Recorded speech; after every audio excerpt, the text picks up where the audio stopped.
تعرف تضيف حسابين لأكاونتس تو أكاونتس بريد إلكتروني على نفس الأوتلوك اللي موجود على الجهاز بتاعك. ده موضوعنا النهاردة. بسم الله الرحمن الرحيم.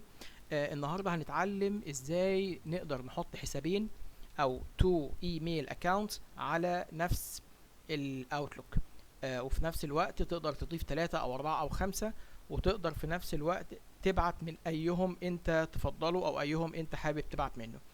الأول احنا هنفتح البرنامج الأوتلوك، وهنفتح الأوتلوك. بعد كده هنروح نضيف البريد الإلكتروني الإضافي.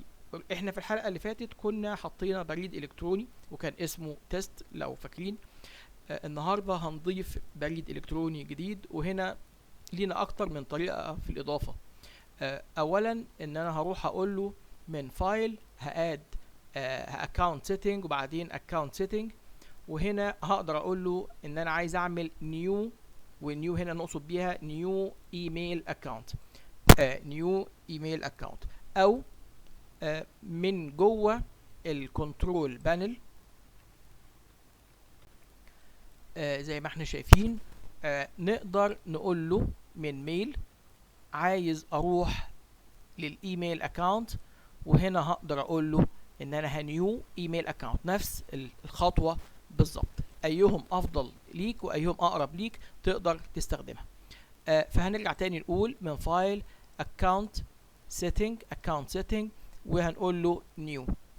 هنا هنضيف البريد الجديد، واحنا المره اللي فاتت لو فاكرين كنا مسمينه ياسر، المره دي هسميه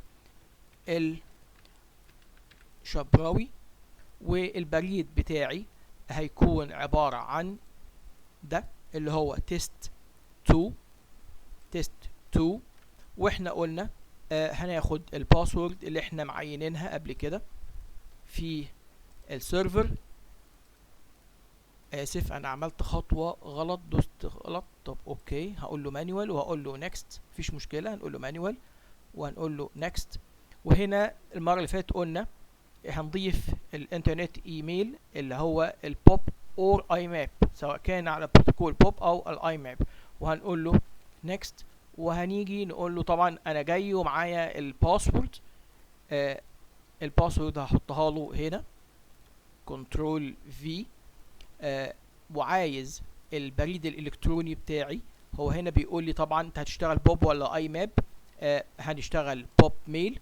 الايميل بتاعي هو عبارة عن هو ده، وهو اليوزر نيم، يبقى هو الايميل وهو اليوزر نيم.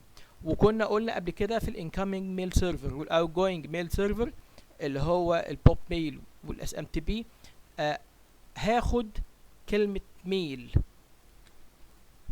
وقلنا هنمشي هنا ستاندر، ناخد كلمة ميل دوت، وبعديها هاخد اسم الدومين او شركتي اللي انا بتعامل من خلالها واحطه.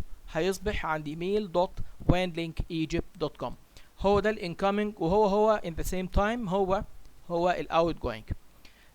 هنروح نقول له more setting عشان من التابة التانية الاوتجوينج سيرفر هنقول له my outgoing server الاس ام تي بي require authentication. ما ننساش الخطوة دي ابدا، ودي اللي هتساعدنا في خروج الميل من الجهاز بتاعنا. في الادفانسد هنروح نقول له اما ان انت هتشتغل ب 110 واحنا بنأكد عليها، معلش الموضوع هيعيد نفسه بشكل كبير. هنا ال 110 وال 25 او ال 26 لو انا شغال بدون SSL او بدون certificate SSL، او هروح اقول له ان انا عايز اشتغلها بالاس اس ال. المره اللي فاتت احنا اشتغلناها بدون الاس اس ال، المره دي نشتغلها without الاس اس ال. وكنا اتكلمنا في عجاله المره اللي فاتت عن ليفي كوبي. قلت لو انا محتاج ان الرسائل اللي بتجيلي على السيرفر تفضل موجوده لمده 14 يوم 15 يوم 20 يوم، بليفي كوبي، بسيب نسخه منها. عشان كده هنا بيقول لي ليفي كوبي of messages on the server لمده قد ايه يا عم؟ لمدة 14 يوم، وبعد ال 14 هتريموف فروم سيرفر. يبقى هريموف فروم سيرفر افتر كام؟ عدد الايام اللي انا بعينه هنا. ايه الفايدة من دي؟ ان انا ببقى سايب نسخه من الايميلات عشان لو شغال بتو ديفايس، شغال بموبايل او شغال بكمبيوتر ولابتوب، اكتر من ديفايس، تقدر الايميلات اسحبها من اكتر من مكان. وهقول له اوكي. هنا هجرب تيست هل هي اكسبت. خلاص اكسبت في اول ستيب. الستيب الثانيه احنا ستيل منتظرينها لان انا عندي incoming او going. كده خلاص هو قبل في الاثنين. ننوه هنا على دوت، لو انت عندك ملف داتا قديم تقدر تقول له انا هشتغل على البي اس تي اللي هو ملف الداتا اللي بيشيل الملفات بتاعت او عدد الايميلات بتاعتي سواء كانت ايميلات وارد او صادر. لو عندي ملف قديم اقدر اكمل عليه باستخدام exist ديت، وهقول له براوز واروح ادور على الملف واحطه، او هقول له لا كريت لي ملف جديد بي اس تي جديده عشان احط فيها او اعينها او اخصصها لهذا الايميل، وهقول له next و finish. هنا اصبح عندي فيه 2 ايميل، عندي 2 ايميل. لو تاخدوا بالكم ان ده الفولدر اللي هيرمي عليه، ده البي اس تي اللي هيرمي عليه. القديم كان تيست وكان موجود في الباس دوت وكان اسمه test@wanlinkegypt.com، لكن الجديد هيبقى test2 وهو ادي الباس بتاعه موجود في نفس الباس ده لكن بملف جديد. هقول له close. هنا نقدر نروح نقول له بقى خلاص new email. هتظهر لي تابة جديدة شايفينها from دي يا اما هتطلع من البريد القديم او البريد الجديد. اللي هختاره من هنا هو ده اللي انا هطلع منه.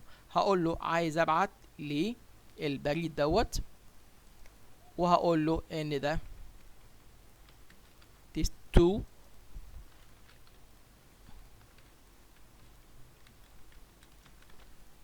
ونقول له send. لو رسالة طلعت في السند ايتم يبقى كده خلاص البريد اشتغل.